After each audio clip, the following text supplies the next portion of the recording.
চন্দ্ৰত স্থাপন হ'ব পাৰমাণৱিক শক্তি কেন্দ্ৰ।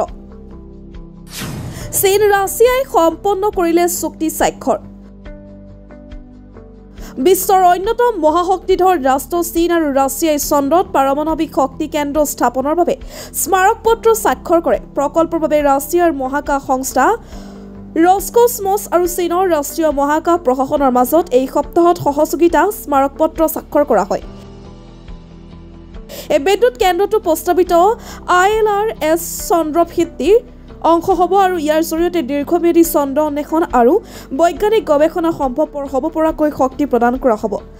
ILRSক আমেৰিকাৰ নেতৃত্বত চলা আৰ্টেমিছ কাৰ্যসূচীৰ প্ৰতিদ্বন্দ্বী হিচাপে দেখা গৈছে, যিয়ে 2027 চনৰ পৰা গেটৱে নামৰ কক্ষপথৰ চন্দ্ৰ মহাকাশ কেন্দ্ৰ নিৰ্মাণৰ পৰিকল্পনা কৰিছে। আৰ্টেমিছৰ লগত নাছা আৰু ইউৰোপীয় মহাকাশ সংস্থা সদস্য ৰাষ্ট্ৰকে ধৰি আন 55খন দেশৰ মহাকাশ সংস্থা জড়িত হৈ আছে।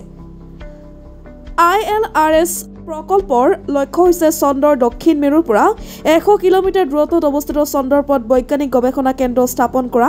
ইয়াত দীৰ্ঘম্যাদী স্বায়ত্তশাসিত অভিযান আৰু হ্ৰস্বম্যাদী মানৱ অভিযানৰ বৈশিষ্ট্য থাকিব। ৰছকছমছে এই বিবৃতিযোগে কৈছে, এই ষ্টেচনে ILRSৰ দীৰ্ঘম্যাদী ক্ৰুবিহীন কাৰ্যকলাপৰ বাবে মৌলিক মহাকাশ গৱেষণা আৰু পৰীক্ষা প্ৰযুক্তি চলাব, য'ত চন্দ্ৰত মানুহৰ উপস্থিতিৰ সম্ভাৱনা থাকিব।